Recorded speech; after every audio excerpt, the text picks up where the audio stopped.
Are we doing ducks? Yeah. Okay.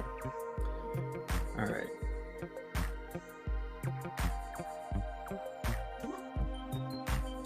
And now we're just hanging out. Look at that. We already have 5 viewers. That's amazing. Hi, viewers. Wish there was a way to do a countdown on here, but that's all right. People checking in.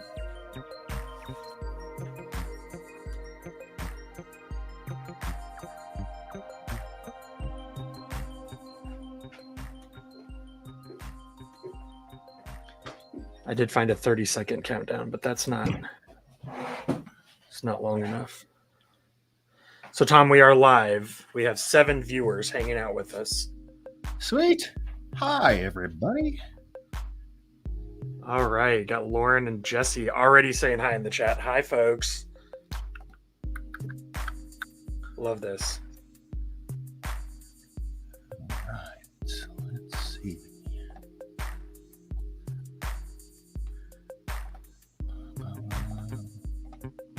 Trying to share our resource document there. All right. So Stacy's got the link for that, yeah. All right. Hey, Jesse, Lauren, Sharon Ammons. So Jesse Almonds and Sharon Ammons, I'm assuming are not related. Yeah. Which is interesting because Sharon has a son named Jesse. So I don't know. That's close then, because Jesse Almonds and Jesse Ammons almost had to do the Highlander rule. But they're not quite the same, so we're safe. Hi, Mary Helen. I mean, I would absolutely be in favor of having a sword fight by the end of the night. I think you might have missed the point of tonight. Oh, that's right. This is. Oh, okay. So it is a parody of Jesse's last name. Okay. All right. Okay. Yeah. So, all right. I do know this, Jesse. Welcome, good sir. Crisis even further averted in that case. Yeah, Jesse obviously can't Highlander himself.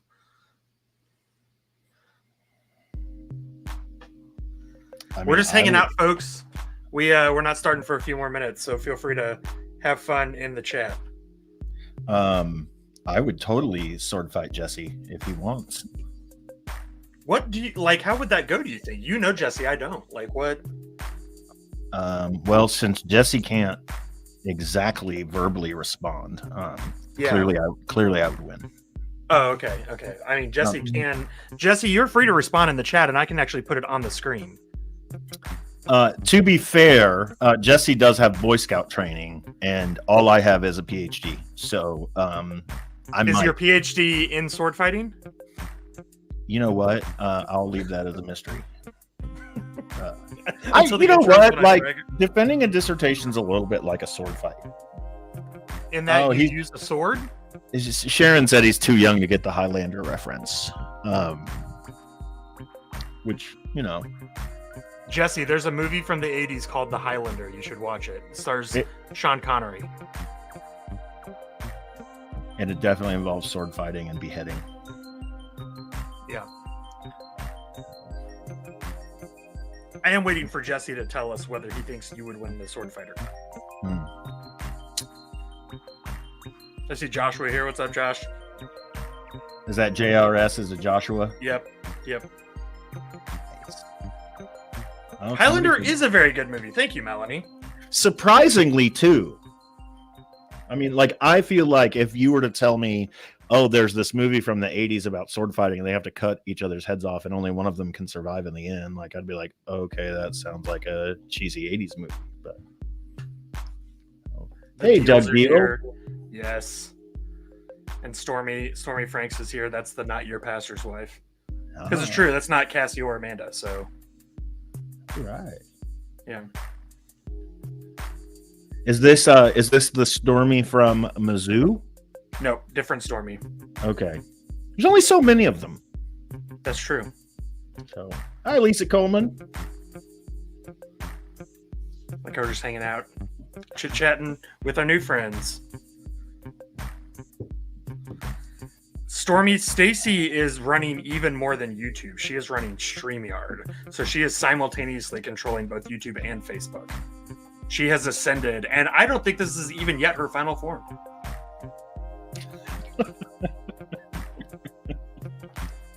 Oh, Teresa's here. Hi, Teresa.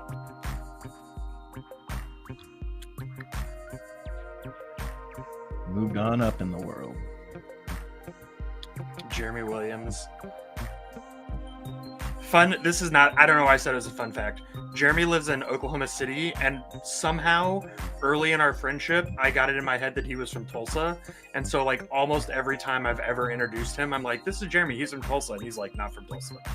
I'm like, yep. So, Mike and Dex are here. What up, guys? Welcome. Oh, you got takeout from other Stormies. Now that is a cool story. No, for them. Like, Stormy's ordered takeout, and it was delivered to her instead. Oh, well, that's lame. I don't know, free food. Well, for them. Yeah. So, we got Daniel Pig here. It's a religious studies and English professor, from what I understand, at University of Tennessee. So grateful for Daniel being here. So, Stormy, you've never gotten free food. It's just that two Stormies ordered from the same place. I can see that makes it. And again, like, what are the odds? Yeah. I guess high if you lived in Indiana. I think we can tell by my ability to read the chat and interpret it correctly that I may just not be a very in tune reader of the Bible. So maybe I don't actually belong in this conversation. But it's too late now. You're on the posters. That was honestly like that was a point I made a number of months ago. Was, hey, bro, like, you can't even like interpret what your wife is saying when she's standing right next to you, asking you, like, telling her about her emotions, but you want me to trust what you have to say and take as divine authority what you have to say about an 8,000-year-old text written in a different language and a completely different culture? No, I don't think so. Oh, interesting. So Rachel's on in Denver, and she's got Eva and Denny. Hi, Denny. Hi, Eva. Love it. And yeah, there's a little bit of a delay. Interesting. I think that's so. I think that's so. If JR starts dropping cuss words, like, we can mute it. Yeah, FCC regulations. Yeah, you really got to worry about that with me, obviously. Well, folks, we're going to get started here in just a couple minutes. We're giving folks a chance to get logged on. So we're just kind of hanging out. I will say this, that, well, I'm going to say it again later, but if you have questions, I know a couple of you submitted some on Facebook already in the chat, but if you want to submit questions now, you can, and our producer, Stacy, will be recording those for when we get to the Q&A portion. Hey, Brett, welcome. Brett, JR, is the husband of Sharon and the father of our Highlander, Jesse. So Brett Almonds? Brett Almonds, yes. Yeah, okay, got it. Brett, since you're new here, I'll put you on the spot. Do you think Jesse or Tom would win in a sword fight? That's been the question, really the one unanswered question so far. This is what happens when you show up like 3 minutes late. You're like, wait, there's been a whole discussion about beheadings and I've missed it. You said beheadings, not me. I know that's the Highlander rule, but I just said a sword fight. Jesse, definitely. That's what I thought, Brett. Okay. Here, I'm gonna show you what we can do here, because Tom said we can't talk back, but we can just do that. See, there we go. Brett said Jesse, definitely. It's official there. That's fair. Lauren needs a great line for protesters. Okay, we'll work on that. Thanks for the heads up, Lauren. That gives us time to workshop this.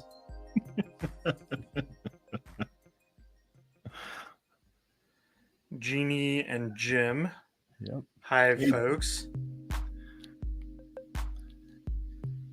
All right. I think you ready to get started, Tom? Shall we do this? Yeah, man, I'm ready. All right. Let me shut off the music. That music was so good. Nice and soothing, yeah. All right, welcome, my friends. Welcome to uh, Queering the Bible. I am J.R. Forasteros, and with me here is my good buddy Tom Fuerst, Doctor Tom Fuerst, Hello, and we everybody. are we are really excited about this event. This is something that we have had. It kind of, I mean, honestly, in some ways, it's something we've been working for forever. I mean, this is a trajectory we've been on, and we are really excited to have this conversation with all of you tonight. Both of our churches, the Haven Collective and Memphis First Church, First United Methodist Church, really value what Tom calls sacred conversations, and what I totally unselfconsciously stole from him to use at Haven. I was like, what a great phrase. So yeah, we love doing that here. And so we want to do a little bit of a kind of an introduction, and then also tell you a little bit about what tonight is going to be, and more importantly, I think what it's not, because this is going to be a kind of a narrowly focused event, and then give you kind of some ground rules, and then dive into it. So Tom, how do you usually introduce yourself? Because I have a feeling it's not how I would introduce you. I introduce myself as a failed eyebrow model. So I am working on my second career now, and I'm a pastor. One of these days maybe I'll get back in the eyebrow model game. But in the meantime, I'm good to just help shape people's souls, not just like my eyebrow line. I hear that the eyebrow modeling industry is pretty cutthroat. Yeah. Well, I have a lot of trauma from it. So I also am a pastor. I've been pastoring for over 2 decades now, which is hard to believe. I've been in Texas for about a decade. Actually, this September will be 10 years that I've been in Texas. And yeah, Tom, you and I have been friends for even longer than that.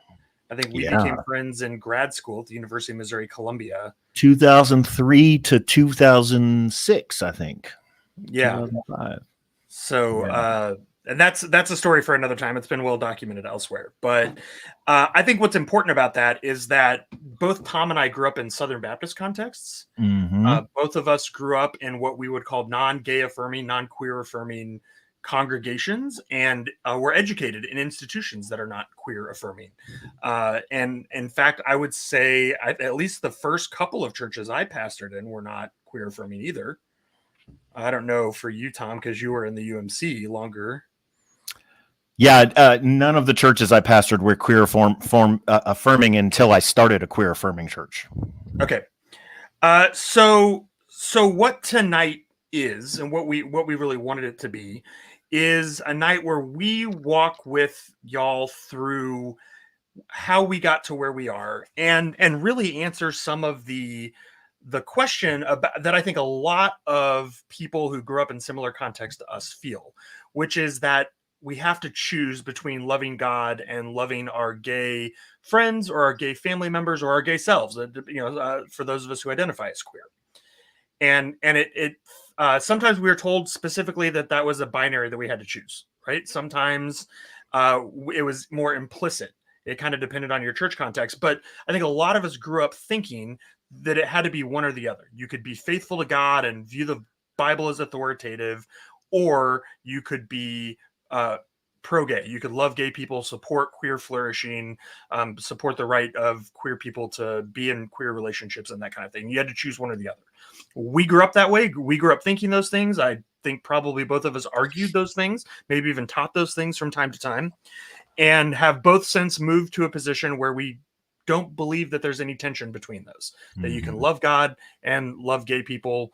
You can be a faithful Bible believing Christian and also affirm the inherent worth and dignity and rights of queer folks. And so we wanted to talk about how we got there tonight. Tom, what would you add to that?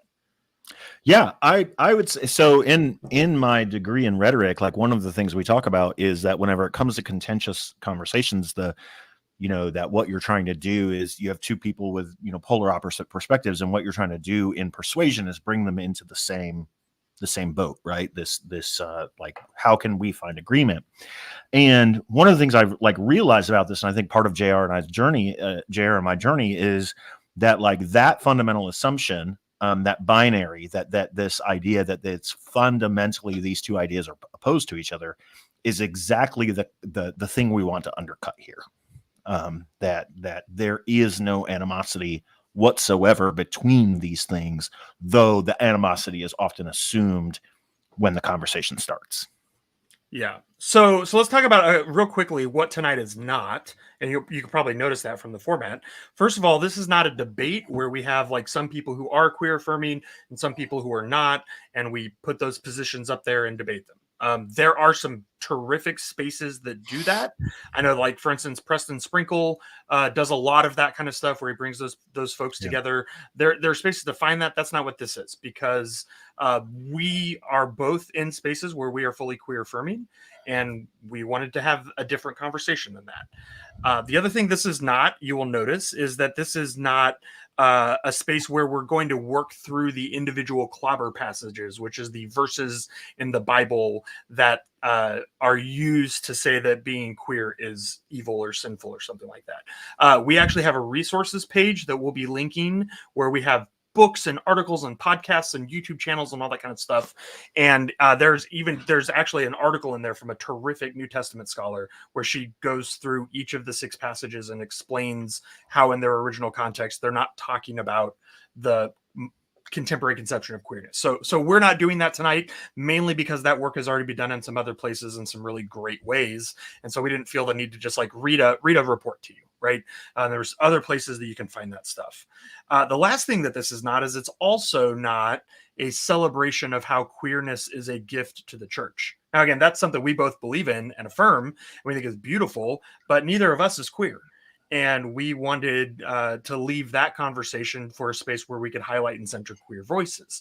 What this specifically is tonight is essentially a defense of queer folks in the church, and in the classical sense of the word, an apology for queerness in the church. That this is something that should be celebrated and affirmed. And we didn't want to ask a queer person to come into this space and basically have to defend their right to exist and their right to claim God's love, which God freely gives to them. And so we thought, hey, as the 2 hetero guys who are a part of the institution that has done so much damage over the years, let us take the burden of trying to do at least some bit of the correction.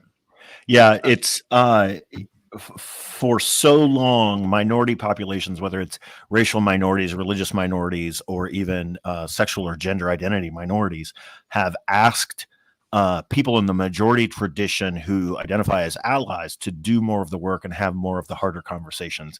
And so that's what we're really trying to do here is let us have this hard conversation with our people.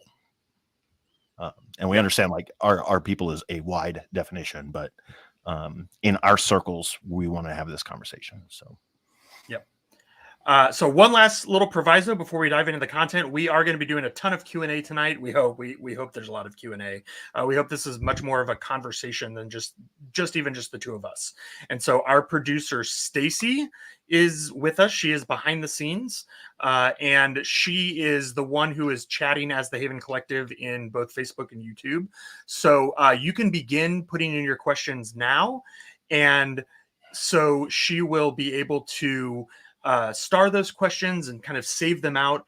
And then when we get into the Q&A, we'll even be able to pop them up on the screen, which is, I think it's cool. So, so yeah, go ahead. Don't wait for the Q&A to ask your questions. Go ahead and put them in the chat now, because if you're anything like me, gosh, you kind of forget. And, and then you go back, what was that question about? Yeah. So go ahead and be sending those questions now. Stacy is awesome. And so even though you won't see her face, she's the one chatting with you. So yeah, so let's get into this tonight. We have a few kind of talking points we wanted to begin with, and then we will move into the Q&A. So as Tom and I were putting this event together and kind of talking through, gosh, what do we want to say and how do we frame that up? Which again, he's the one that has the PhD in rhetoric, so this is largely his framework. But the first kind of big question that we came to when it was sort of this tension we feel between what the Bible says and gay flourishing is what the Bible even is, right? So, Tom, what is the Bible? How are we getting this so wrong? Yes, let me just solve that question really easily.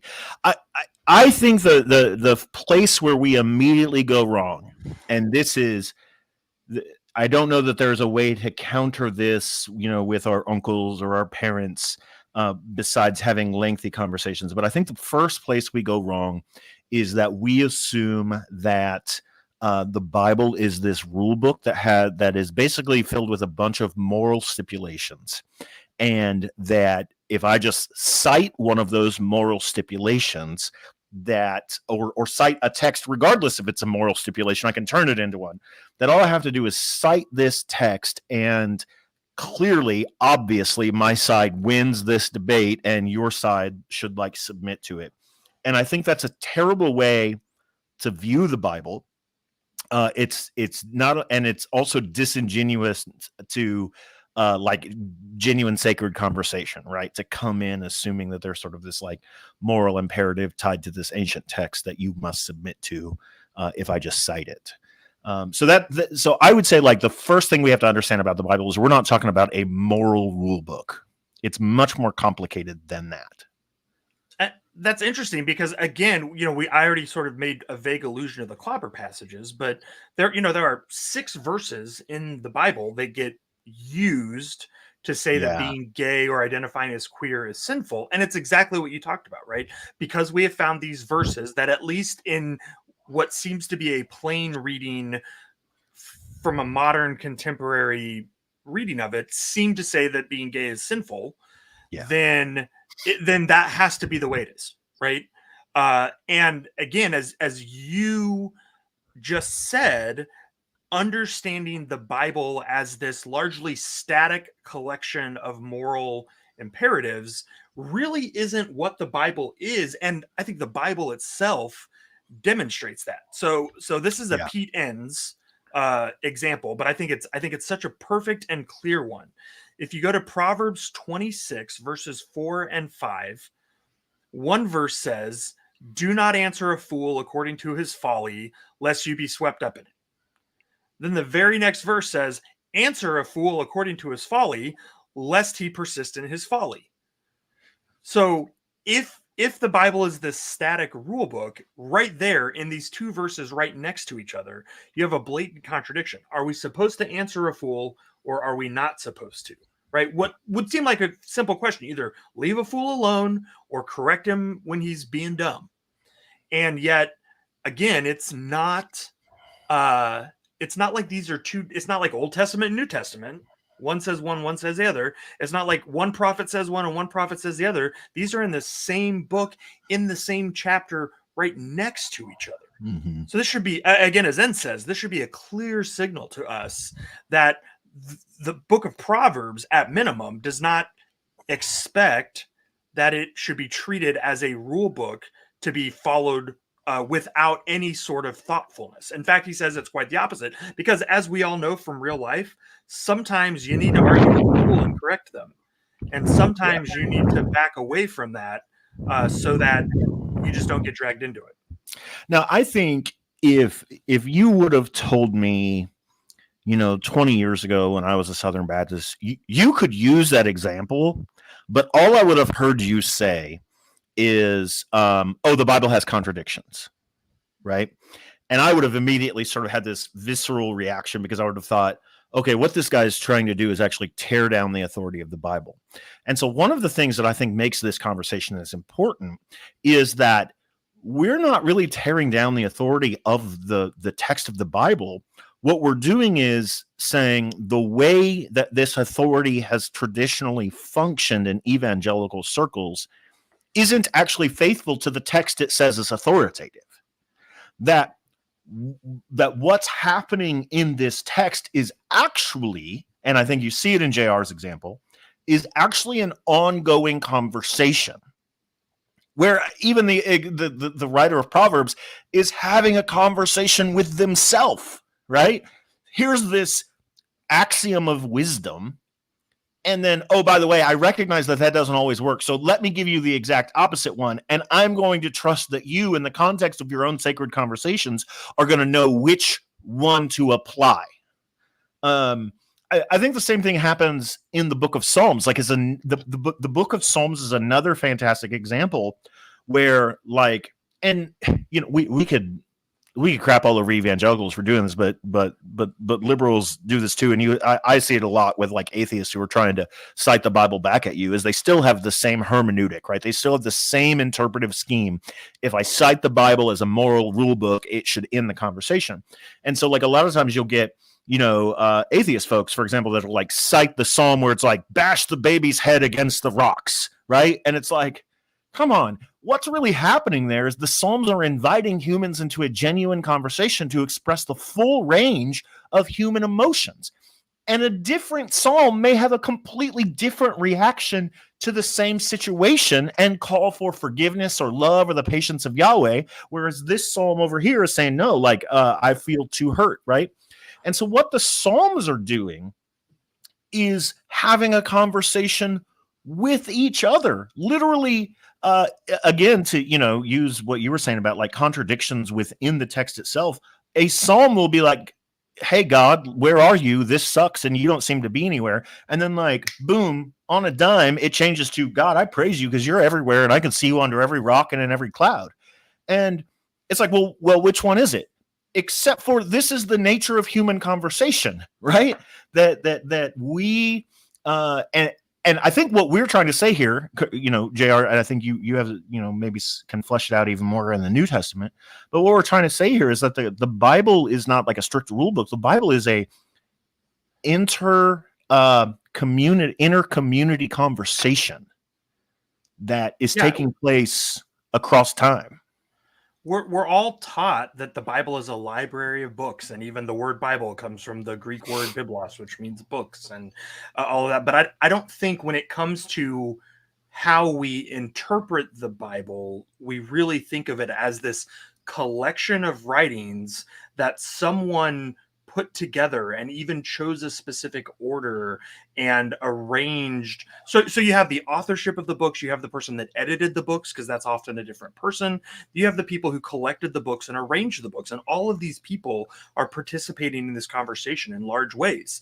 I think you even go back to Genesis and you can see how, there's a couple of different creation stories and a couple of different accounts of Noah's flood and all these kinds of things woven together, because sometimes he's bringing on 2 of every animal, sometimes it's 2 of every animal except the clean animals, which they didn't have yet because cleanliness wasn't introduced until Sinai. But whatever, he's bringing 7 of those, and again, someone at some point could have just smoothed out all of the wrinkles. In fact, in the Gospels, right, did Jesus drive the legion of demons out of 1 guy or 2 guys? Well, it depends on if you're reading Mark or Matthew, because in Mark it's 1 and Matthew it's 2, right? Did he cleanse the temple at the beginning of his ministry, or was it the thing during the Passion Week that turned the city against him and got him crucified? Well, in John, it happens it's in chapter 2. And in the Synoptic Gospels, Matthew, Mark, and Luke, it's at the end. And there was actually a church father named Tatian who he was like, these contradictions are confusing. So he wrote a book called the Diatessaron, where he tried to make a harmony of the Gospels that smoothed out all of the contradictions. And the church rejected it and said, no, thank you. We will keep our 4 Gospels with all of their contradictions because we like the conversation. Right. Yeah. We like the nuances. We like the differences. We don't need a Bible that is static. We don't need a Bible that has all of these things smoothed out. We recognize these tensions in the conversation are here, and we believe that the tensions themselves create genuine spiritual opportunity for us. So we're keeping them. Yeah, and so that's why you see, it's not just was there 1 demoniac or 2. There's some real debate in theological questions as well. For instance, the book of Job is an argument with the theology of the book of Deuteronomy. Because the book of Deuteronomy promises if you do the right things, if you remain faithful to the covenant, God will bless you and you will inherit the land. And Job comes along and goes, I beg to differ. Right? Like, you can do all of the right things. You can be the most faithful person and life still may not turn out your way. Yeah. And again, I preached that one time and someone came up to me afterwards very upset. And they were like, next week, will you promise in part 2 that you're going to resolve this tension? And I was like, sorry, the Bible doesn't resolve that tension. Right? Like, I'm not going to try to speak for God here. And I think that's important to recognize, that there are theological tensions when it comes to questions about queerness, And they're on purpose. right, Yes. right, Yeah. right. We have a long enough faith tradition that had we wanted to iron out all of the theological wrinkles, we could have. And yet again and again, every time that has been an option, the church has rejected that. Yep. And Judaism has rejected that too, right? Like long before there were Christians, the Jewish people were preserving the sacred conversation.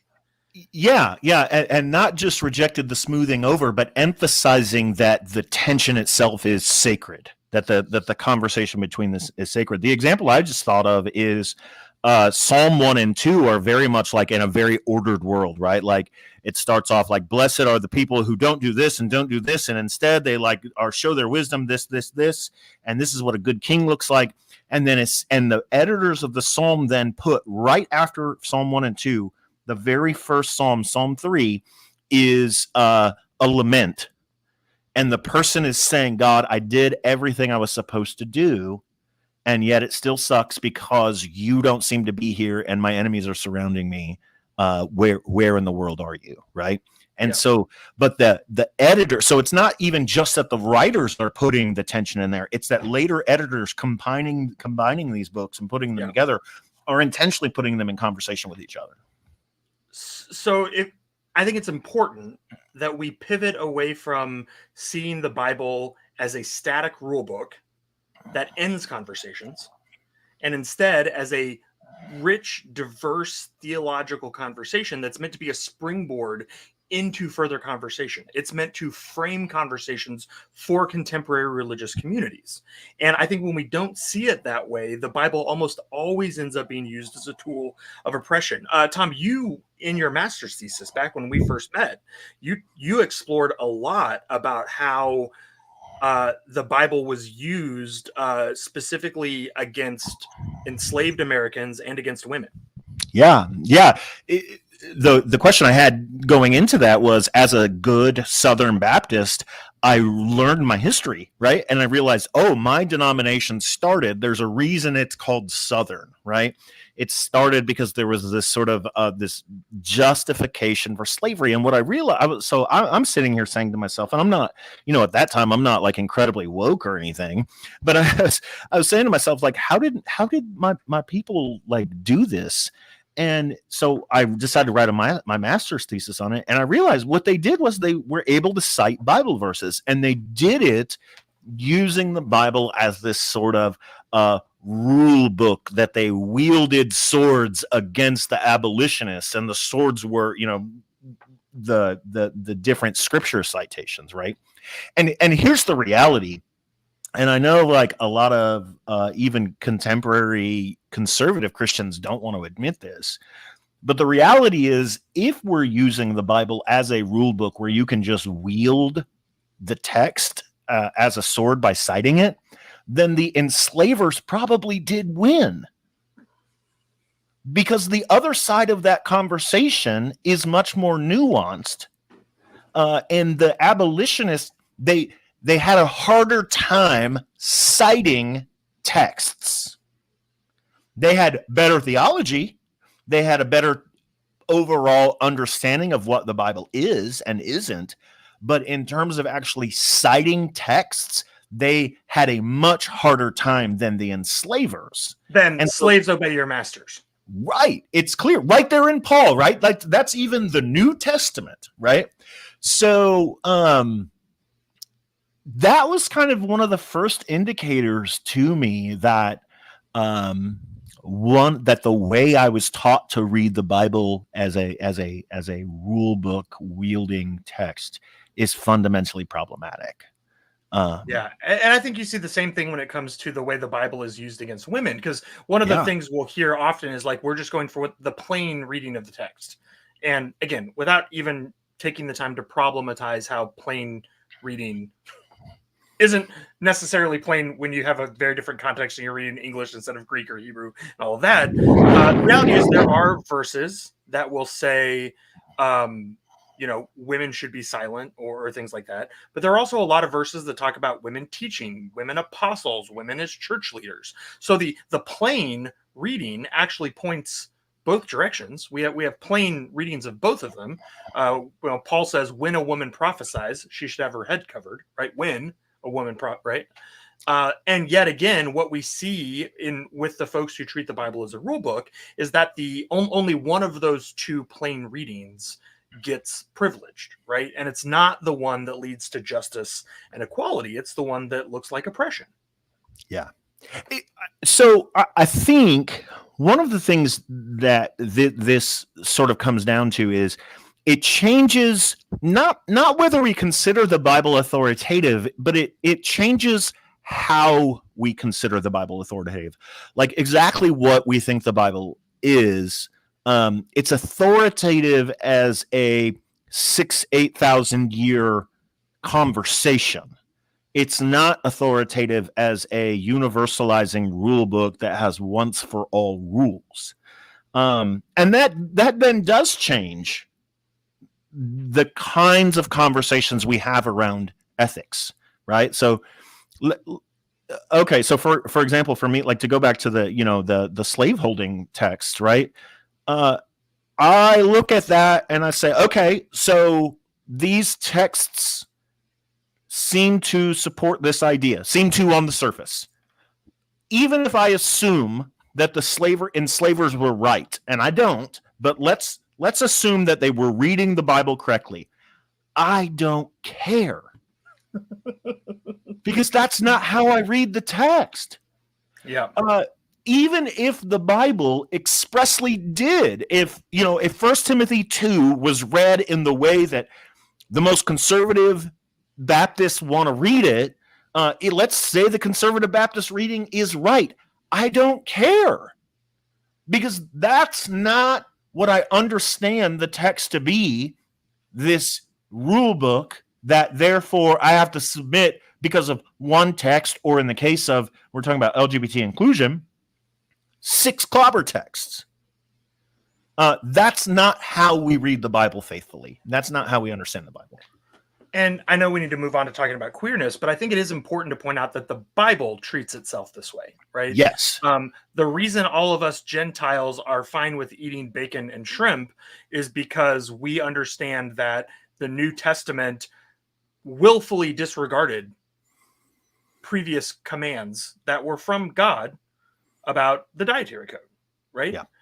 And again, you'll hear all kinds of backflips, hermeneutical backflips around explaining how there's a moral code and there's a purity code and what, but the Torah does not make those distinctions, nor do Orthodox Jews who still follow the Torah. They don't see any moral difference between stealing and eating. I mean, they see impact difference between stealing and eating bacon, right? But in terms of how it affects your standing before God, like those are both sins that are violating the Torah, right? Yeah. And so again, what we see is the rule book folks having to manufacture things that are not actually in the biblical text in order to avoid treating the Bible the way the Bible treats itself. And I think that's key, right? Because in my experience, the response to me voicing this way is, oh, well, you just think that you get to sort of like pick and choose what texts are authoritative or not. And I'm like, no, like it's all authoritative.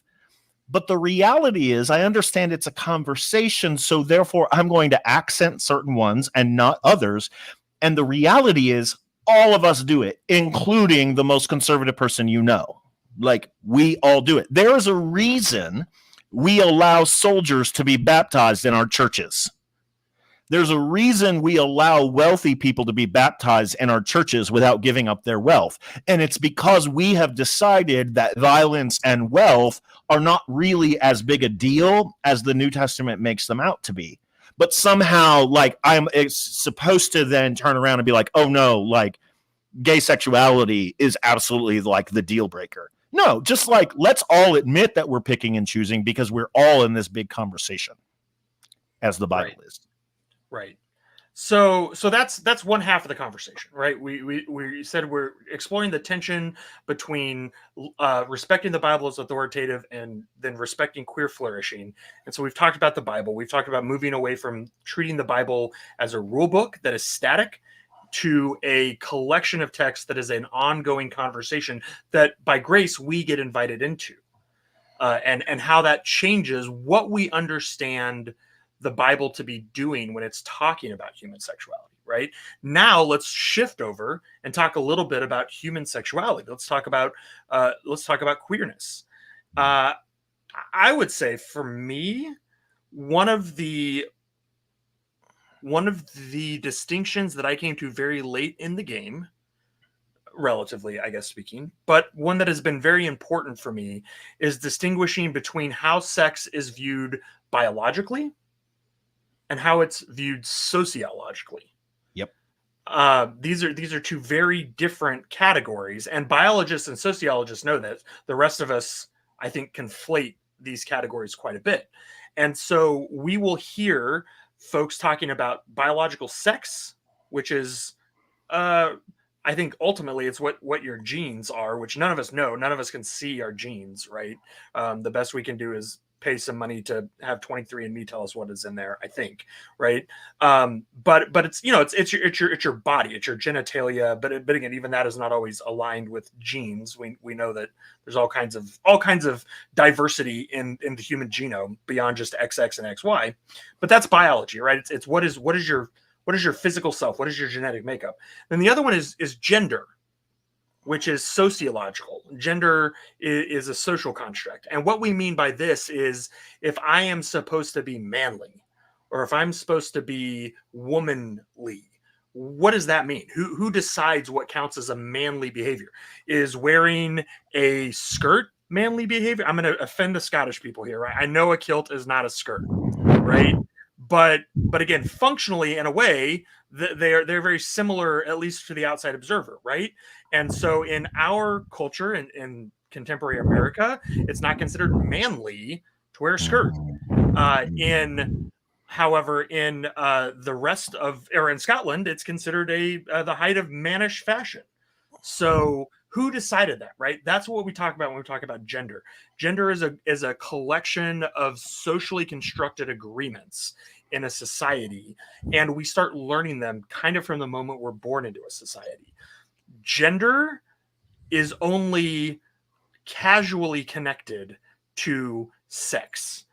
Sometimes those things are connected, sometimes they're not. But again, you can't look at someone's genes and know whether they're going to be manly or feminine when they grow up, because those categories are socially constructed. So what you're saying is, like, when I'm born, I have a certain biology that we call sex.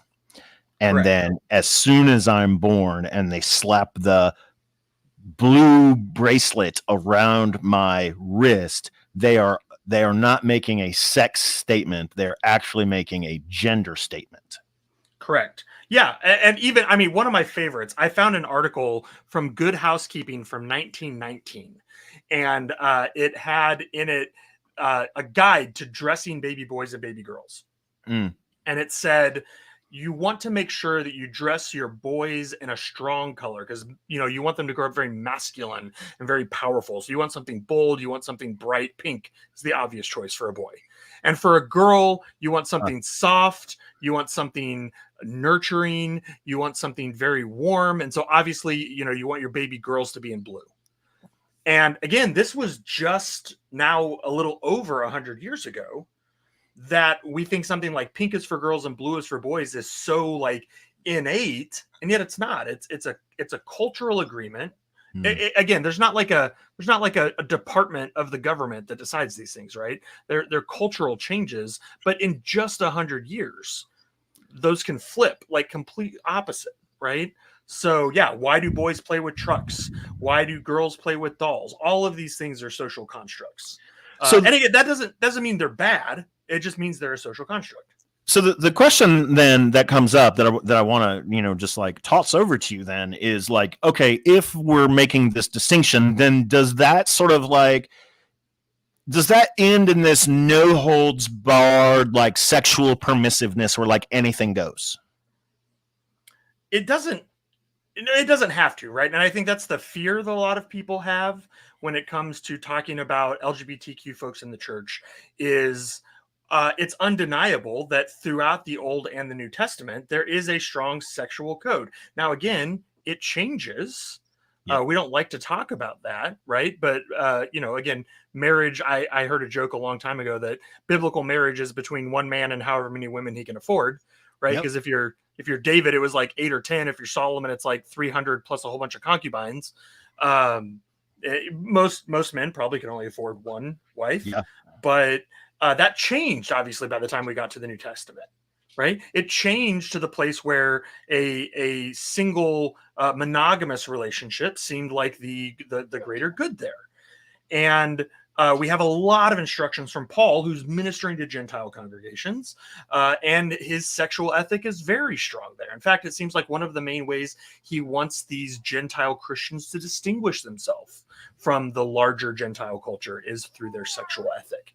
And again, we don't even have time to go down that rabbit hole, but there was like temple prostitution and all kinds of what we would today consider pedophilia and all this kind of stuff. Right? Lots of things that today we would judge as very bad in Greco-Roman culture that Paul was saying, hey, Christians should not act like that. So there was a very strong sexual ethic in the church. And I think some conservative folks who hear people like us calling for a redefinition of the sexual mores of the church, that's what they're afraid of, right? They're afraid that we're going to start approving of all kinds of sexuality. And that's just not, I understand. I think like intellectually, I understand the fear because it feels like we're just taking away guardrails and then what other choice do we have but to plunge down the cliff? But again, rhetorically, that's a fallacy. Like there's nothing about saying, hey, we have a better understanding now of what human sexuality is. We've been informed by science and by sociology and all of these kinds of things. And so, we have a better understanding than we maybe did in the 1500s when a lot of the sexual norms that we live by now were sort of crystallized. And so we're changing. We're not obliterating. Yeah.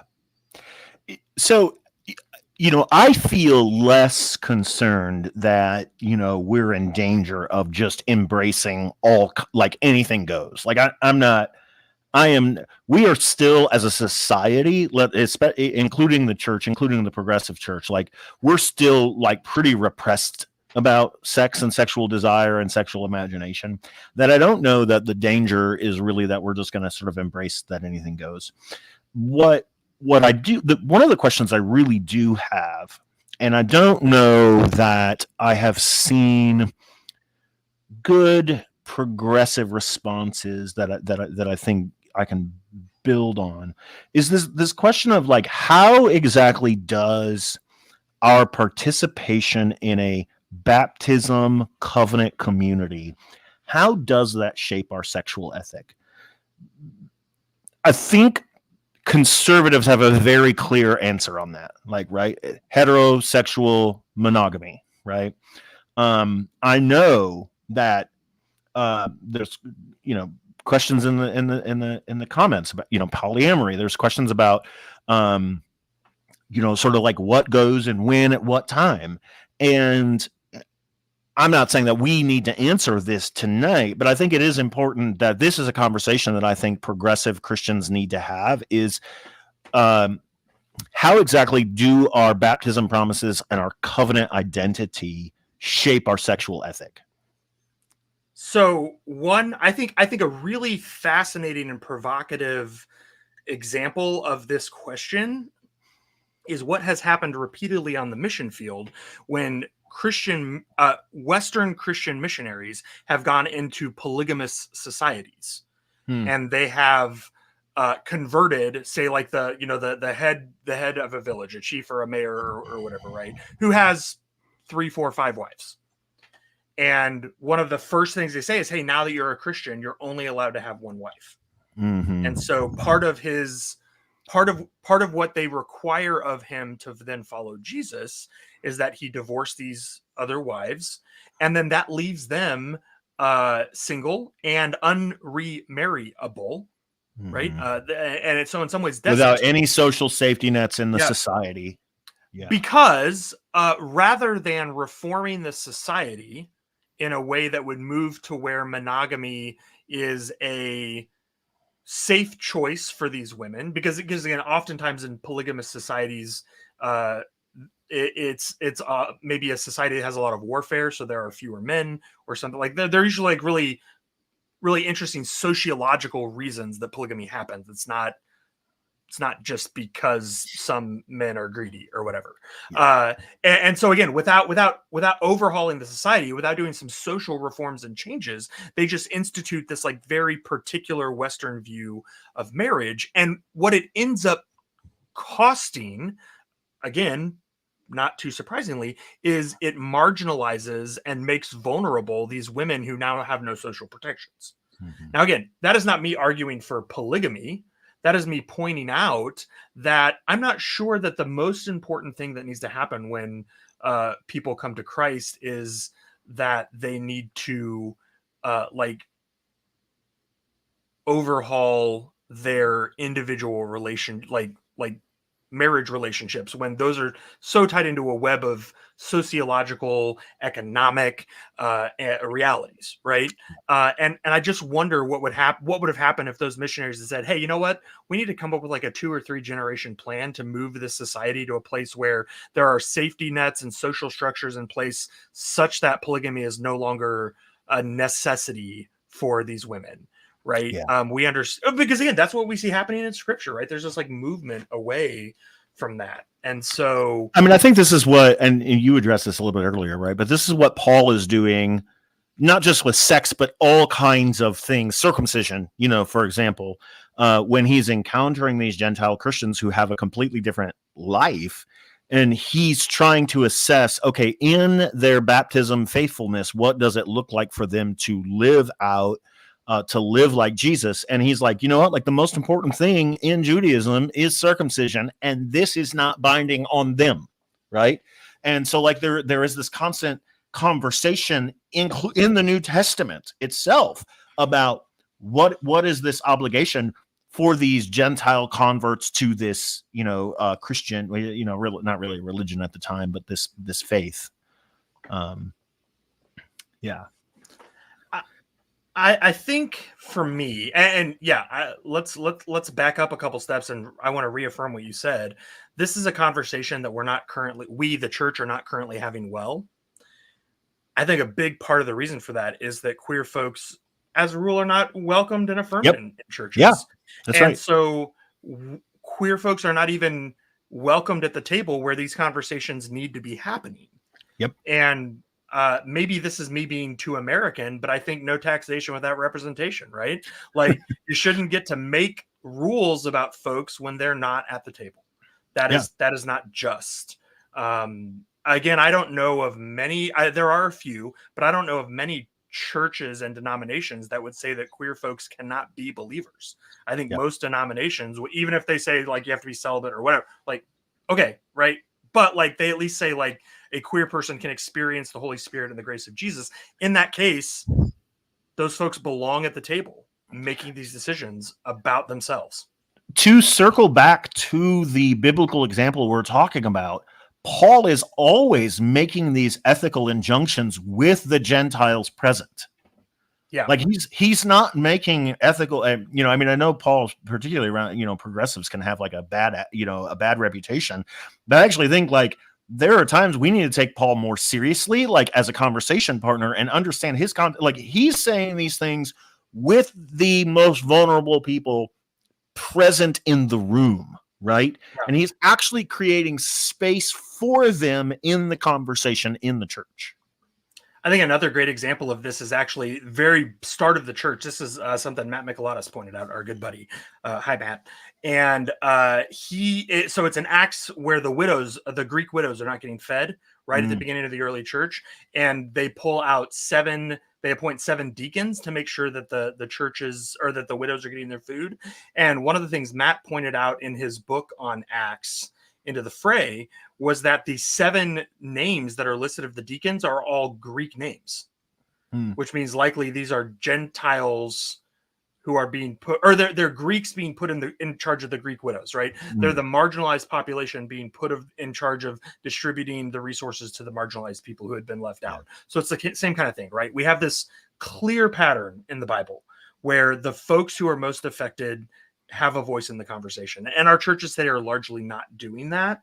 And so no wonder we're so confused in this conversation. No wonder we don't know where we're going. So in your estimation, why do you think the church has worked so hard to sort of hide from the problems with our own sexual ethics? Yeah, this is so, folks who know me know I'm a big horror movie guy, and I love horror because of the sociological implications of it, actually. I mean, I know several of you, I saw, God bless you, I see those glazed over eyes, right? But there's something in sociology called monster theory that explores why pretty much every human culture we've ever had makes up stories about monsters. I actually found one time a 16th century French parliamentary proclamation that legalized werewolf hunting. It said, we all know that, I'm not going to do a French accent. We all know that the werewolves have been so bad, like, whatever. Like, it was just like, we all know the werewolf thing has been getting out of control. So now any faithful citizen is hereby allowed to shoot werewolves on sight. And this is like passed by a legislative body to legislate werewolf hunting. And when I read that, I first laughed. I was like, wow, those silly, ignorant medieval people. But then I thought about, like, I wonder how many people got shot and then said, oh, yeah, I swear they were a wolf before I shot them, right? Like, this is what happens. This is why we make monsters, is because it's easier for us than facing the cracks in our own meta narrative, the cracks in our own stories that we tell ourselves. It's easier for us to externalize those anxieties, turn them into monsters. And then what we will typically do is put those fears onto a vulnerable population. We will literally demonize them. We'll monsterize them. And then once we've done that, we can exorcise them. And we by that end up making ourselves feel better, but not fixing the problem. And so you mentioned the church's terrible history with sexuality. I mean, I don't have to recount the Catholic Church's very bad history with priests and abusing kids. Obviously, the Southern Baptist report that the Houston Chronicle published a few years ago reveals that evangelical churches have the same problems, and yet what the church has been doing for decades has been saying gay people cannot be allowed to volunteer in our children's ministries because they're grooming our children, because they're going to molest them, all this kind of stuff. The current hysteria about drag shows and drag performances for kids, whereas the reality is your child is statistically much more likely to be abused at church than they are at a drag show. And the abusers at the church will probably be a pastor or a trusted volunteer. And as a pastor, I do not get any pleasure from saying that. Right. But when, instead of facing our own problems, asking what it is about the way we teach and talk about sex and think about sex, and the way we structure our churches and the way we treat our pastors has created this haven for abusers, that is way too scary and way too hard to do. It is much easier to look at a vulnerable population, the LGBTQ community, to demonize them. They're the danger to kids, not me, not us, them. I'm the victim. I'm the victim. Yep. And then we can exorcise them, drive them out of our churches. And if they end up killing themselves, well, problem solved itself, right?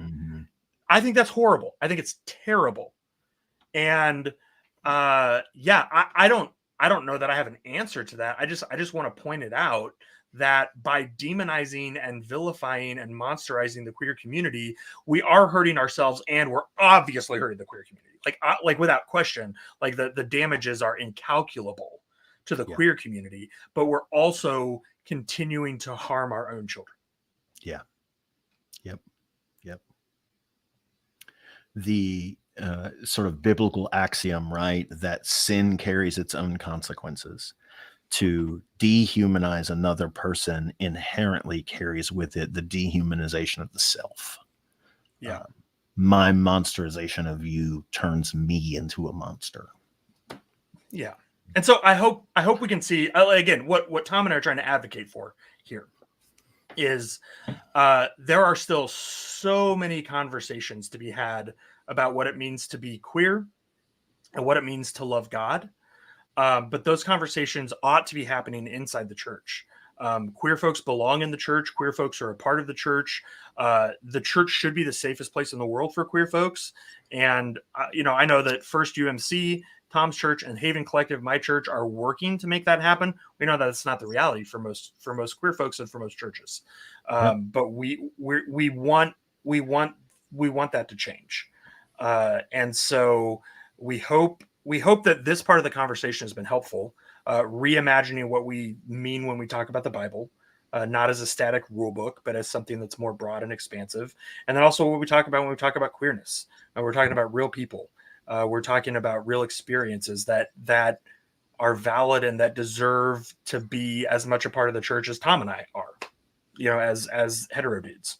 Yep. So we have a ton of questions coming in, and so I wanted to, we've got lots of time left for questions, which is great. So, Stacy, maybe we could start with Victor's question, if you want to throw that up there. Victor asked, when did you guys realize it was okay to accept LGBTQ community in the church? When was that for you, Tom? Or do you remember what kind of led to that?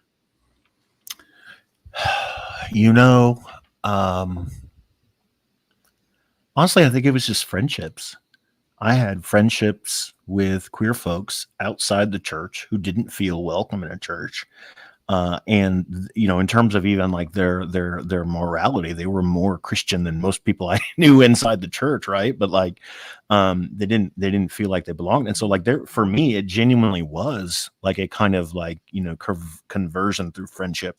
I also think for me, a lot of these things do happen, biblically, textually, which is to say, I realized that those clobber texts were being manipulated. And that didn't mean I had to have a positive theology of queerness.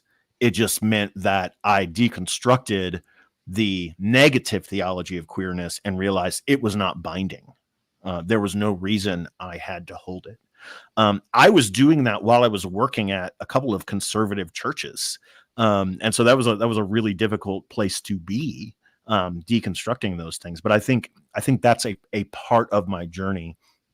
The realization, you go back to like the Brown versus the Board of Education argument, right?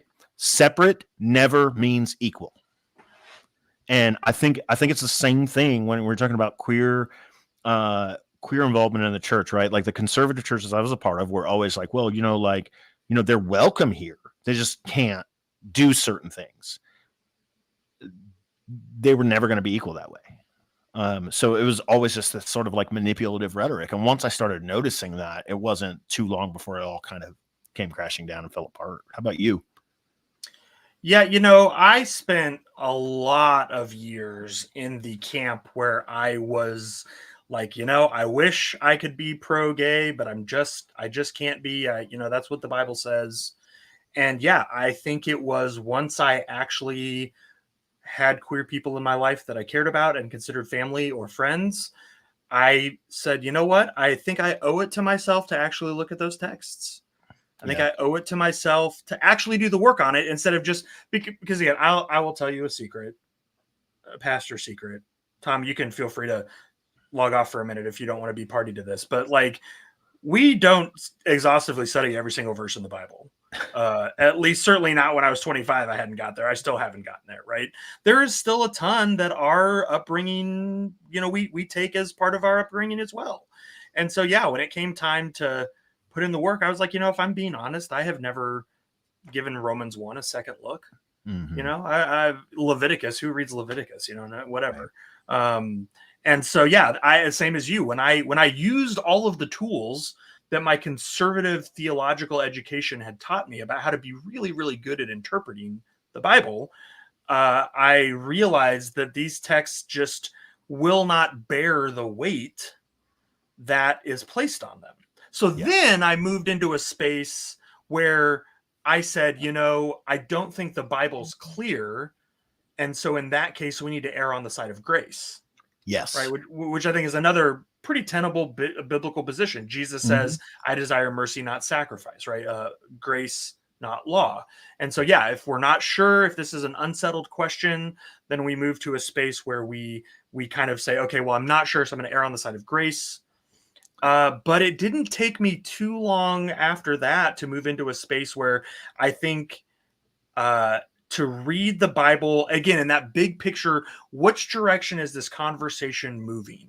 Yeah. Because again, once I started down the rabbit hole of distinguishing between sex and gender and realizing that gender is a social construct and sex is biology, and neither of them is nearly as clear as we thought they were, as I thought they were, it got really interesting to go back into the scriptures and see these places where the Bible is wrestling with these things and where these categories are more surprising than I thought.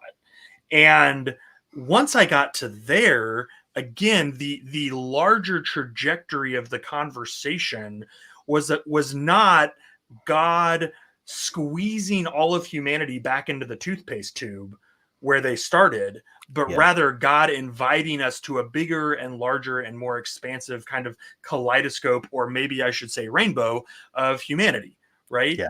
And so the questions became much more about human worth and dignity than just rules. So I was going to actually say that, right? So when I'm talking about how do I have this, like, who do I decide to have this conversation with now, right? It's when I enter into a conversation with somebody who is conservative and they disagree with me, the thing I always ask is, does this person have empathy for LGBT folks and their experiences? And if they don't, then I know there's no point in having this conversation. Like I might, but I'm not going to take it seriously, right? As I can convince them. But when there's a person who understands human dignity, when there's a person who has empathy for other people who suffer, this is a person like worthy of engaging, even if at this point, like, we disagree, because I know they are capable of seeing the humanity of the people they disagree with. Right. And I think there's I know, listen, I should say this too, right? I have lots of friends who are pastors and theologians who have done the work like I have done the work, and they've come to a different place. Yep. Right? They disagree. And I'm trying not to sound like, well, if you just were as smart as I was, you'd agree with me, right? Because that's not true. But it's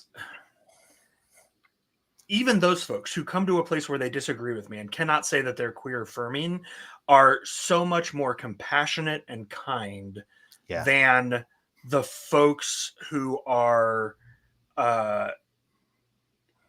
exorcising queer people from the church, right? The people who are protesting at Pride and that kind of stuff, right? There's just so to your point, right? Like, I guess I kind of have two different modes. I have the conversational mode, and then I have the sort of mama bear mode that I go into, right? And when I can tell that all someone is doing is sharpening their knives and coming for my queer friends, like, that's when mama bear mode comes out, and I'm like, oh, you wanna weaponize the Bible, buddy?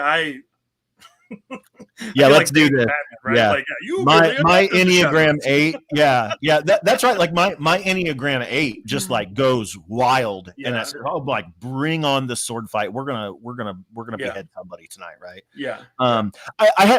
There was this interesting moment for me, since we're talking about like these moments where we realize part of my journey was this really interesting moment where I was reading Genesis 2, and in that story, God creates Adama, which we translate as a name, Adam, but it's not a name. It simply means like the dirt guy. And what's really interesting about this is I observed that there's no male and female in the Genesis 2 creation story until after God gives Adama some Ambien, puts him to sleep, pulls them apart, and then creates the woman, right? But before that, there's no male or female. In other words, I had this realization that the very first human was by definition non-binary. And so this idea that you can't be human except for in the strict categories of male X, male and female XX and XY, and like that was just obliterated by the realization that the creation story itself, even though people will often cite the Genesis 1 creation story made them male and female, the Genesis 2 creation story actually assumes that humanity was originally a non-binary. And Tom, creature. I'm just going to kind of do a follow-up there. For folks who don't recognize what Tom was talking about, the whole rib thing is actually this will shock you, it's a bad translation from the King James. The actual Hebrew word there is from the side. And so again, if you go back and read Genesis 2, God is like a potter who builds the Adamah out of clay, like shapes the Adamah out of the dirt. And then the idea is that when, after the animals come and no suitable Ezer Kenegdo, the helper is, again, another terrible translation of that phrase. It's not that God pulls a rib out of the side of Adam. It's that God pulls the clay man apart and turns it into two clay people, a man and a woman. And so, that's again, that's not how I was taught Genesis 2, but that's actually the word picture that the Hebrew offers us there. And so fundamentally, that original Adama could not have been a man because there was no binary of man and woman. It was just a human that was undifferentiated, or in other words, non-binary. And that realization was a massive sort of like textual theological realization for me, that even the biblical narrative about the creation is way more complicated than how we frame it. Well, and you mentioned Genesis 1, male and female, but when you look at Genesis 1, which again, you may not know this, is actually in Hebrew a poem. It has rhyme and meter, and there is a particular feature of Hebrew poetry called merism, where two opposite ends of a spectrum are used to reference the entire spectrum. So, for instance, when it says God created the heavens and the earth, that doesn't mean just the heavens and just the earth, but nothing else. It means, everything. When God created night and day, that does not mean that dawn and dusk are the time of the devil. No, like God created all of the stuff in between night and day. Also, the land and the sea. That does not mean beaches are where you go to sin. Though, Tom, you lived in Panama City, so maybe you could speak to that. Lots of sin at the beach. But again, right, like that it meant all of that. God created everything. And so then we get to the last binary that's in that text, which is the male and the female. And again, what a lot of conservative interpreters want to do is say, see, this is a binary. It's A or B. But if you follow the logic of the entire poem up to that point, every binary that has been introduced has been meant to be a merism. That is not an A or a B. It's meant to be this inclusio that says it's God created not just the two ends of the spectrum, but everything in between. And God calls all of it good. And so I learned in my hermeneutics class that you treat the last thing the same way you treated all the other things when it's the same form of speech in the same chapter. And so right there, it lends itself much more readily to a gender full understanding of humanity. And in the chat, Stormy mentioned on YouTube that, the Talmud has 8 different words for distinct genders. Right. And I think you see that in a lot of non-Western cultures. There's just way more understanding of genders. Right. And again, where this strict binary seems to be popping up in the Bible, it's just not there. That is an assumption that we make based on our cultural understanding of gender that we then read back onto the text, when the very text itself is trying to teach us the opposite. Yeah. And I would go so far as to say, and JR, you can disagree with me here, but I would go so far as to say even the binary of straight gay is one we lay over the biblical text that does not make sense within the text. So even having this conversation about, well, what does the Bible say about being gay, fundamentally misunderstands like the way our culture and the biblical society, like in biblical texts, interact. What I'm going to be a little bit crass here, or crude, maybe. I'm not sure what the difference between those two words is. A little bit PG-13, okay? But we talked about how gender is a social construct. Sexuality is also a social construct. Sexuality is what we think is happening when a penis penetrates a vagina or some other hole, right? What does that mean? What is happening there, right? And again, what we understand that to mean is constructed socially. That is a biological act, but it has social meaning. And what it meant in the ancient world, one, varied wildly across cultures and across time. But yeah, it's not necessarily at all what it means today. I think the easiest place to see this is the way Romans understood sex. Romans thought sex only happened when there was penetration. And so they didn't even have a category for lesbian sex. And a man who was penetrated was considered effeminate, feminine, versus the person who is penetrating who would be masculine. So a man who had lots of sex with other men could be seen as very masculine if he was always the one who was penetrating.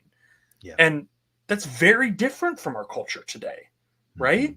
And so to imagine that we have such different ideas about what is even happening in the biological act of sex, that somehow we can just read these flat texts, is that's where it started to fall apart for me, right? I was like, wow, we just have to be so much more thoughtful and careful and have conversations about all of this, because the biblical text is not the cut and dry rule book that I was taught that it was.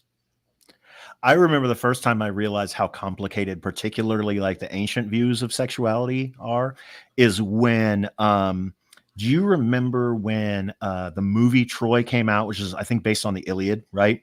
And Brad Pitt's character, was he Patroclus? I'm not sure if I'm saying that right. He was the, this mythical hero who was the epitome of masculinity, right? And in the depiction of him in the movie, like he's, looks like basically this white, straight, blonde, like masculine hero. And in ancient Greek society, he would have been, but he also was not what we would call straight. And his virility in his sexuality would have been a part of his masculinity, even though it was not like male toward female, exclusively, at least, right? And I remember like watching the queer community respond to that film, being like, whoa, he's like, Brad Pitt's like way too straight to like play this role, and like straight gay is not the right category for ancient Greeks, but their point was still valid, right? That like we put that category on him first, right? So yeah. So let's back up a little bit we have a question from Elizabeth. She said, how would you define queer? Because it used to be an insult.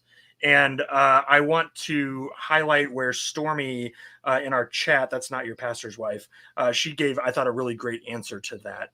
She said, as someone who uses queer to describe myself, I would say queer is an umbrella term similar to gay. It has been reclaimed from derogatory use in the past. What would you want to add to that?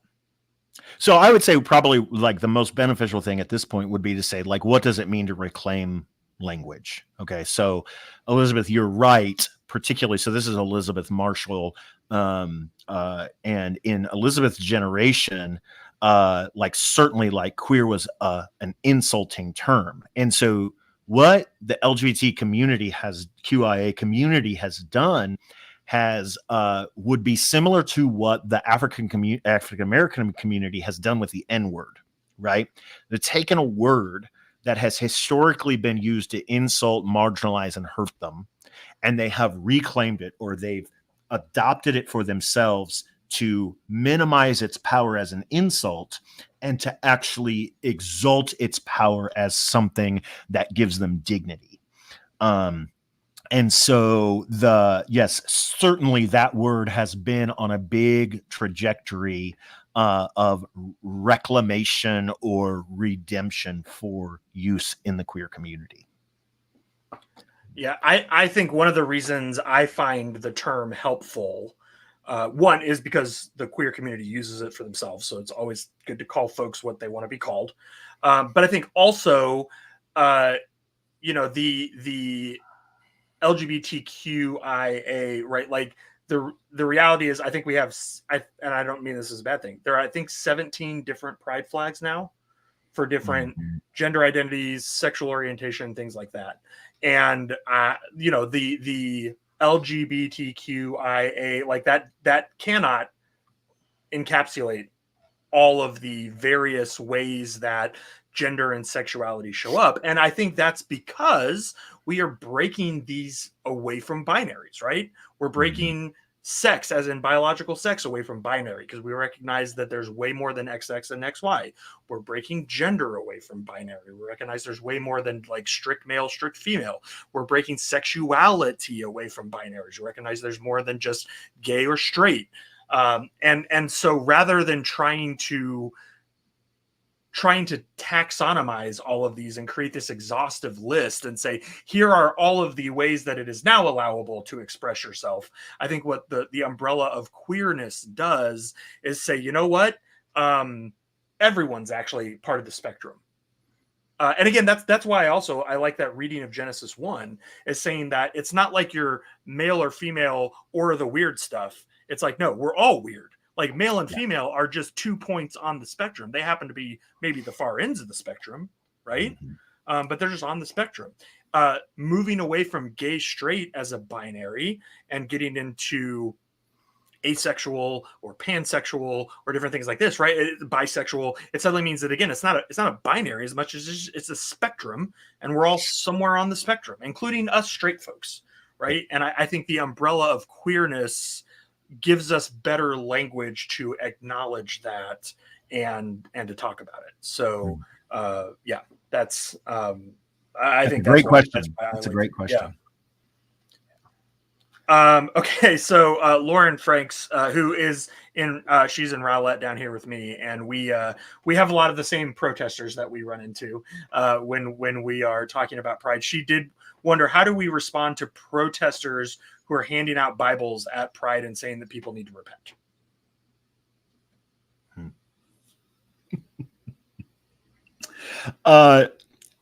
For me, the degree to which, so if I'm at Pride, like I was a few weeks ago, and of course there was like a Bible slinger down there. If the rest of the queer folks are just ignoring them and walking by, like, I'm going to do the same. I don't, again, in that setting, I don't feel any need unless they begin to harass somebody. And then my job as a straight male with power is to be present to that, attentive to that, and even step in between that if necessary. I don't know that in that setting, my role is rhetorical, or rather to say my role is not persuasive. I'm not trying to convince that fellow of anything at this point other than you will cause no harm here. Like you will not hurt people. In some spaces, and I will say this, I say this too as another straight white guy with power, right? I don't know that it makes any difference when I say it, so it may not make any difference anyway. But like when I'm talking to some other pastors who are of the persuasion that Tom mentioned, where they don't have empathy and they're not here for a conversation, they're just here to make queer people feel hated. Yeah. What I will often tell them is that they need to repent of the sin of heteronormativity. And what I mean by that is that, again, I think if queerness is the good news, which in other word is that that God is calling us out of the binaries that have been constructed as a way to oppress us. I'm going to put my friend Dr. Julia on blast because I saw her in the chat, but she's a sociologist who talks about marriage as an institution that was created as a, and Julia, you have to correct me if I got this wrong, but I believe you say marriage was created as an institution where men exchange stability and security for women's labor. Which again, historically is, gosh, an awful lot like what it looks like, right? That's not particularly romantic, but if you want romance in marriage, you better stay on this side of 1800. Yeah. All of that to say, like, I think the reality is that the categories that have been created, gay, straight, male, female, these kinds of things, they ultimately do more to diminish our humanity than unlock our humanity, because they trap us into these binaries, right? They force, I'm going to use the toothpaste tube analogy before, right? They try to force everyone back into this like very narrow space where we're more easily categorized and controlled. And I think one of the things we see Jesus doing in the Gospels is consistently kicking those boundaries down. Breaking people out of those binaries, you know, the Samaritan woman, the woman who was caught in adultery, right? Zacchaeus, the tax collector. Like, he's constantly coming against these binaries that oppress people and saying, you know, there's something better on the other side of this. Friend, enemy. Friend, enemy. Yeah. And so I do think that heteronormativity is a sinful system in the same way misogyny and racism are. You know, race was socially constructed as a way to justify some people asserting ownership over other people in a systematic way, right? Misogyny was really created for a lot of the same reasons. And so, yeah, I think that's what I often say to them, mainly because when I say, today is a good day to repent of the sin of heteronormativity, it is so far from what they were expecting to hear that sometimes it short circuits their brains a little bit. And that will at least allow folks to walk on past. Again, I've not had anyone take me up on that repentance yet, but I remain optimistic. I find that one of the most difficult things in whether it's heteronormativity, patriarchy, racism, whatever, that one of the most difficult things, particularly for white, straight, conservative folks to get their minds around, is the systems talk, right? That white, straight, heteronormativity has, by virtue of its privilege, allowed itself to think only in terms of me individually, me and how things affect me and whether I can pull myself up by my bootstraps, me and my own individual decision making, and that's somehow separate from everything else. And so when we start talking about all these other things, including heteronormativity as a system that oppresses, it is really, really difficult to get that across. And having some tools in your tool belt for that conversation, such as even something like, hey, I need you to repent of the sin of heteronormativity, which you didn't recognize as a sin. You did not even recognize that you're heteronormative. But by me employing that language, I now have like a sliver in your mind that you're going to need to reckon with at some point. I think that's the other thing, is like the realization I don't have to do all the work. Right? Yeah. Not all of this is dependent on me. All I have to do as a sort of prophet in this moment is put my dignity, myself, maybe my body on the line to have a hard conversation with somebody. And it's not my job to persuade them. It's my job to simply tell the truth and then make sure that the damage they inflict is minimized. Yeah. But Lauren, that's a rough place to be. I know, you know, Rowlett has Pride coming up this Friday, and I know we're both going to be at that, and there are probably going to be some protesters there too, and we're going to be coming with this conversation in the back of our minds. So yeah. I know that's another one. Let's go to Kevin's question, Stacy. I think this is a fun one. A little bit of a different tack. What instigated the change from plural marriage acceptance in the Hebrew Bible and its progression to one man, one wife in the New Testament? Tom and I have not researched this, so we're just going to be shooting from the hip here.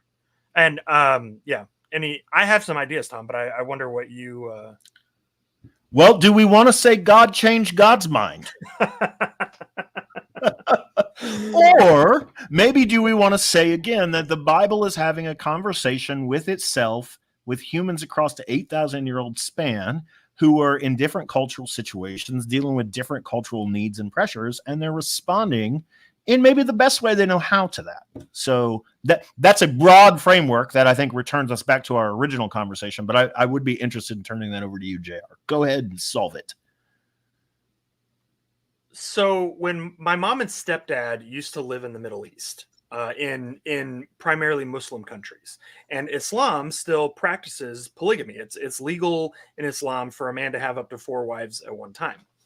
And my stepdad and my mom were on a tour one time with one of their friends. And when I say their friends, I think it was my mom's friend. So I don't think my stepdad was a particularly big fan of this other friend that was with them. But it was a woman. And they stopped somewhere. I think they were in Egypt. And a Bedouin invited them into his tent for like tea and, hanging out. And he asked my stepdad if this woman was his wife. And my stepdad was like, "Oh no!" Like he was like way overreacted, probably to the suggestion that both of these women would be his wife. And the guy was like, "No, like it's fine, man. If you can afford them both, like that's great. Thumbs up." And my stepdad was not amused. My mom was very amused. But I think the reality that we have to remember is even in cultures that practice polygamy, it's not like every single man had 5 or 10 wives. Right.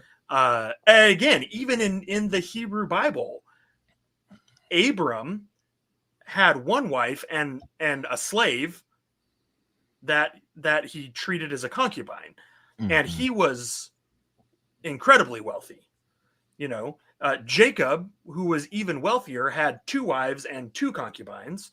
And he was, again, like, hilariously wealthy, right? David and Solomon are held up as the like archetypal kings of Israel, and so they have lots of wives. But you don't see most other men in the Hebrew Bible having multiple wives, and I think it's a purely economic reason. I think most men could not afford to have more than one wife, even when there was probably it was probably a thing that more there were more. I'm trying to think of a way to say this. It doesn't sound like I'm advocating for it. There were more women who were available for marriage than there were men to marry them, and again, that was for all of the sociological reasons. Well, and I mean, there's a political reason too, right? There's a political reason King David and King Solomon are collecting wives, is because these wives are, quote, given to them in alliances and treaties with other nations, right? And so there's even this sense in which the Bible has some skepticism, maybe not about plural marriage itself, but about the meaning of plural marriage politically and socially, in terms of, and I think there could be like a case made for that. I think you're right. Like, one, just the recognition this was not everybody. And so even by the time you get to the New Testament, we're not talking about like these Gentiles that are being converted by Paul's missionary journeys are sometimes, I mean, there's a few rich folks among them, but none of those rich folks are kings. And like most of the people are pretty poor. And so I was talking to someone the other day about like the age that people got married in the ancient world, and they pointed out, I'm sorry I don't remember who this was. If you're watching, tell me and I'll give you credit, because I don't remember. But they pointed out that like even in Roman society, only the wealthy married young girls. Most what we would call like lower class and even like lower middle class, though that's incredibly anachronistic to talk about the middle class in Rome, right? Like they mostly didn't marry until their like late 20s, early 30s. And they certainly didn't marry more than one person for the pure simple reason they couldn't afford it. And I think when you saw what we would today call adultery in ancient Rome, it was largely among these wealthy elites who were marrying for political reasons, not for romance. And so yeah, they married some partner that they never wanted to talk to or see, so they would take a paramour, right? And then that's where you're seeing a lot of the adultery. You just it didn't look the same among the regular folks. And I think to Kevin's question, I don't know that anything changed. I think that Roman culture, Greco-Roman culture had different taboos around polygamy than Middle Eastern cultures did. And so then the guy Paul, who is writing these reflective moral injunctions, is writing to a different social context, right? And so he's writing to what's right in front of him, and what's right in front of him is not plural marriage, right? Yeah. And that's what we just have to remember is Paul. And again, you hear this all the time in Bible college. At least I did. Paul's not a systematic theologian, right? Mm-hmm. He is not sitting out to say, here is the way Paul sees everything direct from the mouth of God. He is writing what they call occasional letters, which is there's a problem, I'll solve it. Check out the hook while my DJ revolves. Okay, I had to. Sorry. Okay, so right, but like that's what he's doing, right? He's saying we're addressing an individual particular issue. So, and I think that's relevant for this conversation about the Bible and queerness, right? Is that when we're approaching the Bible, we have our own set of questions about sexual identity, sexual practice, whatever, that they're not asking. That these are not the questions in front of Paul when he's writing Romans 1. That's not what's going on. And so we're bringing that. My favorite way to think about it is when I'm reading Paul is I'm listening to one side of a phone conversation. But it's worse than that because I'm listening to one side of a phone conversation that's in a different language and it happened 2,000 years ago. And so I can't bring my assumptions and my questions to that phone conversation and assume that they're just going to be answered in perfect ways, including about sexual identity and gender. Which reinforces the idea that the Bible is the beginning of a conversation, not the end of a conversation. Yes. Right. Yes. Oh yeah. That's a great way of saying it. It's the beginning of a conversation, not the end of a conversation. So again, Lauren has, I think, another really interesting question that I'm going to pair after we do Lauren's. I want to go to Julia's because I think they really riff off each other. So Lauren said, today I had a convo with a friend who is polyamorous, and being poly is a large part of their queerness. With their religious trauma, how can I have this convo with them in the correct way? Okay, I want to start with what you said earlier, which is we don't get to lay down injunctions about this unless they're in the room. And that already sets a different context for the conversation. Mm-hmm. And I think too, so here is, I think, a really important thing to remember. And it's something that because I'm a pastor and people know I'm a pastor, when I meet queer folks, this is something that an experience I've had more than once, and I understand it. I'll meet someone who's queer, and they're like, "Oh, what do you do for a living?" I'm a pastor, and they go, "Well, I have a relationship with God," and they say it pretty defensively, understandably, because they've been told their whole lives that God finds them disgusting, and so I think it's important to observe that, Lauren, your friend probably has some kind of spiritual internal life. Especially if this is a conversation you are feeling drawn. I mean, I'm saying this because I know Lauren specifically, but because I know her, she is someone, if you're sensing that this is a conversation you want to have with them, it's probably because your friend is open to having spiritual conversations. And I think you can enter into that space with them and you don't have to lead with Jesus. I think you can ask them what their relationship with God is like, or the divine, if you need to be even like a little bit more careful, right? Again, this is what we see Paul doing in the New Testament. When Paul engages with folks, he meets them where they are, not where he is. And he doesn't expect them to be where he is right away. He expects that to be a conversation. There's a reason that he hung out in those cities when it was his choice for like a year or more, right? And so I think, and I would add to that individual point. I would add that Paul's assumption, and I think Paul is good Wesleyan here. That Paul's assumption in these conversations with people is that God is already there. The reason I don't have to force them into a conversation they're not ready for yet or they're uncomfortable with yet is because God is already meeting them, including meeting them in their religious trauma. So I don't have to come in, solve, force, figure out anything. I just get to sit with them, let them talk about God, and listen for where God is already working in the cracks. Yeah, and I guess I do also want to say another thing here too. I probably should have mentioned it way earlier when we were talking. You asked me the question, Tom, about like, are there just no rules? We throw everything out the window, right? To say that God affirms queerness and that God loves queer folks as queer folks is not the same thing as saying that there are no that just because a person is queer means they have a healthy sexuality. In the same way, I hope it's clear that just because a person is hetero doesn't mean they have a healthy sexuality. We know all kinds of hetero people who have really messed up sexuality, sometimes in ways that get really dangerous for other folks. And so one of the ways I think all of us hopefully heal is by being in community with each other.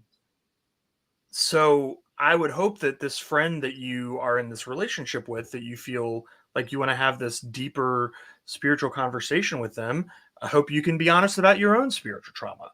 I hope you can be honest about your own the spaces you have found hope, without feeling a need, as Tom said, to convert them or be the person who has to like save them, or what. I'm saying this, I'm doing the air quotes because again, I know Lauren, I don't think she feels this way. But again, ultimately, all you're doing is being a partner to the Holy Spirit and what the Spirit is already doing in that friend's life. Because God already loves that person and God is already present in that person's life, as Tom said. And so you are listening to how they want to have that conversation and then being responsive to that. But it's, I also want to affirm, that's not an easy thing to do. And it can be scary. So I commend you for that. Now I want to throw Julia's question up there. So again, really, I think aligns with Lauren's. Since Christianity in the past has been a major engine of spreading heteronormativity, how do you both see the church's role in now promoting a more inclusive vibe? So there's multiple pieces of this conversation that need to happen. I would say from my scholarly bent and my pastoral bent, the two places this come together is really revisiting the text. And I think particularly for Protestants, revisiting the whole idea that the Protestant Reformation was solely based in the Bible and that they would always be reforming has proven to be a lie. And what I think we need to do is hold them accountable to that claim. Always reforming. Let's go back to the text. We saw Genesis 1 is not heteronormative. We saw that Genesis 2 assumes a non-binary humanity exists. And so I think part of what we have to do is actually do some of the work that we're doing tonight, which is going back to these texts, complicating them, deconstructing the bullshit around them, and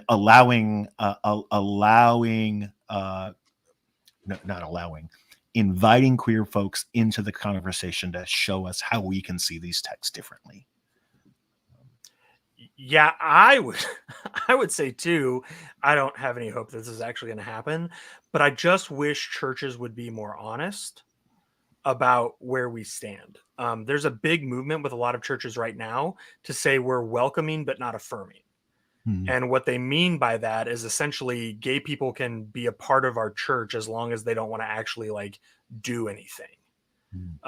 They can't teach Sunday school. They can't volunteer in the kids ministry. They certainly can't be pastors or pursue any kind of like vocational calling in ministry, but they can like come and like, for sure they can give, like definitely. But yeah, like they can't contribute in other ways. And again, I have a number of queer friends who have gone to those churches, spent 6, 9 months, 12 months there, forming relationships, getting connected because they were told everyone is welcome at this church. And then when they responded to a call to serve, then they were told, oh, so actually we do have an adults table and a kids table, and you only get to hang out at the kids table. Not with the kids though, because we're afraid you're groomers, but you know, like metaphorically the kids table. And I just think that that's incredibly cruel to queer folks. It is I think a textbook case of making myself as the heteronormative person feel comfortable at the expense of the experiences of the queer folks that I'm claiming to welcome. And that is like literally the opposite of being hospitable. Being hospitable is making someone else feel like their space is your space, or your space is their space. And you're doing the opposite of that. And so I think one of the things that it's incumbent on us, like the pastors and the churches to do, is push for more honesty in churches and say, hey, like, if you find that your position is one that you don't want to say out loud, maybe you should bear the burden of that, not make queer folks bear the burden of that. Right? Like, I don't, and again, there's a way where I respect to a degree the churches that just say straight up, like, yeah, gay people can't come here. I'm like, well, like at least they're honest. At least you're not lying about it, right? Yeah. Again, I couldn't disagree with them more about probably a lot of different things, and they probably feel the same way about me. But at least they're being honest. And there's so many churches that are not, and that really grieves me. So I think, again, I don't hold a lot of hope that this is going to change anytime soon, but I really genuinely do hope that churches will be more honest as we move forward. And I think too, the other thing, I just want to affirm what Tom said, like we need to not ignore the biblical foundation for being affirming. I think we need to really fight back against the idea that the only way to be a queer affirming church is by just sort of ignoring the Bible. Yeah. I think we need to be really almost obnoxious about what it means for God's good news to be for all people and to be liberative, and that includes for queer folks. And again, the queer theologians and Christians who have already done so much great work there, I think should not be missed. We put a bunch of them, by the way, in the resource page, so don't miss that. Tom, I'm going to ask you another question, and then I'll go post the link to the resource page while we do that. Okay, so this one is from Jesse Almonds, who, again, if you got here a little late, we're relatively certain can beat Tom in a sword fight. So Tom is not, but I think the rest of the chat was firmly on Jesse's side. He said, what do you think of the reclaiming of religious imagery by queer people through art forms like Lil Nas X with Montero? What does this do for you? What thoughts do you have about this? Yeah, so I don't have any specific thoughts about Montero, but I would say like this has been the use of art forms in order to subvert heteronormativity has been a powerful tool for the queer community. I would say for much longer than we were even aware that heteronormativity was a thing, right? Like that you could actually go back through church history, like hundreds of years, thousands of years, probably. You would see these like subversive queer elements in the church's art that sometimes was not obvious at all until like somebody had eyes to see it, and sometimes it was really obvious and it, you know, got somebody exiled or something. But I am a huge fan of the use of art as a way of subverting the norms and the isms. So, JR, do you have specific knowledge of Montero? If I'm remembering correctly, and Jesse Almonds, please feel free to correct me. This is the Satan shoe and the video of him being like an angel dragged into hell and all of that. And yeah, I mean it is it's not subtle, but it's fun, and it certainly gets people talking. And I think, okay, so there are so many different conversations to be had, but one of the ones that I delight in bearing witness to is the one like Montero, where we have someone who's queer, who is just like grabbing a hold of all of the religious imagery that has been used to demonize and vilify and exorcise him, and he's just taking it and he's making it his, and he's saying, you don't get to have this anymore. Like we were talking about with reclaiming the word queer, right? Yep. I think it's amazing. The Matrix, which we'll go back to one that I'm pretty sure is a little more of our generation, Tom, right? Came out in 1999 and was, now we know, was an allegory for the trans experience. Both of the directors are trans women. Lana and I cannot remember both of their names at the same time. The Wachowski siblings are both trans women, and apparently there's one character in the movie named Switch. She's the woman who has the short, like bleach blonde hair. Apparently, they actually originally wanted that to be a male in one reality and a female in the other reality, and that was too hot for 99.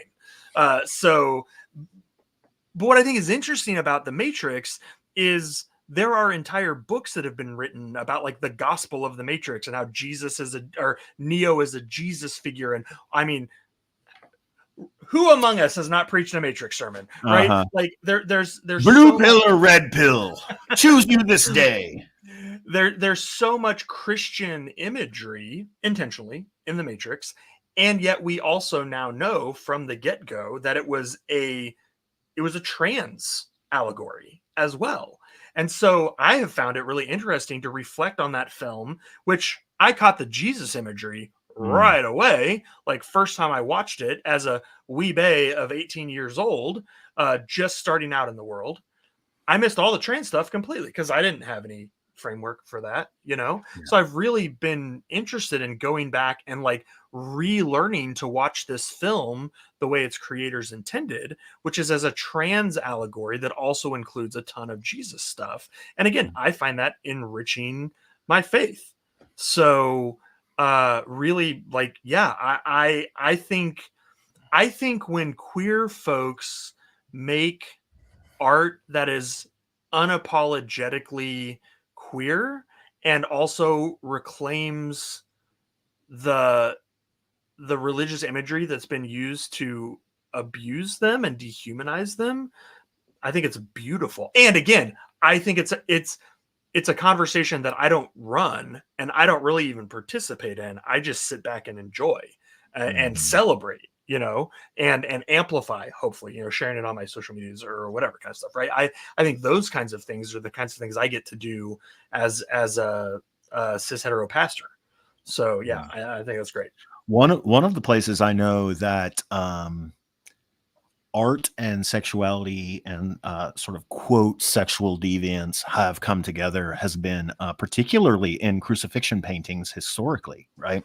So we were talking earlier about how in the ancient world, like what made someone masculine or manly was not whether they had a penis, but whether they penetrated or were penetrated themselves.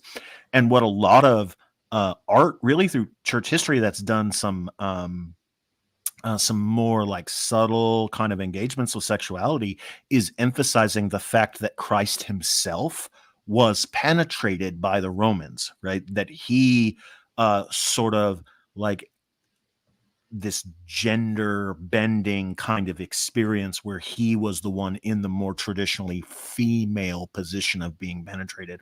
And there have been certain forms of art that have illustrated that. So again, like, I think what we're both affirming is that there are better versions of this. There are better art versions of this. There are worse art versions of this. There are more subtle ones. There are more explicit ones. But I think, like, when we can reclaim Christian imagery that has been used to oppress and actually use it instead to liberate, that is always a good thing.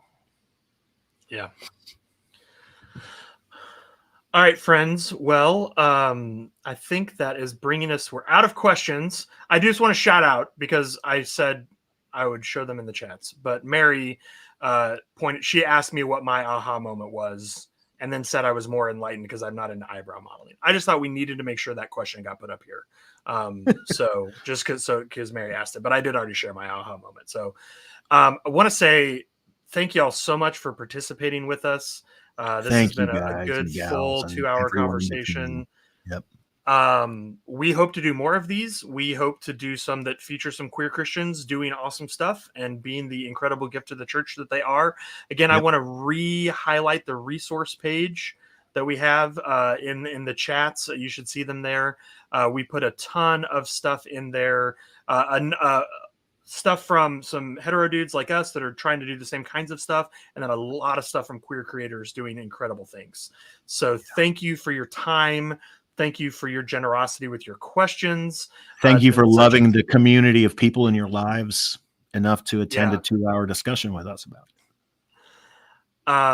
So yeah, we'll see you soon. I think those of you who are part of our religious communities will see you on Sunday, or before. If you're in Rowlett or the greater area, come on out to Pride and hang out with us. Sounds like Memphis already had its Pride, but yeah, love y'all. Thanks. Be well, and we will see you soon. Grace and peace be with all of you. Bye, y'all.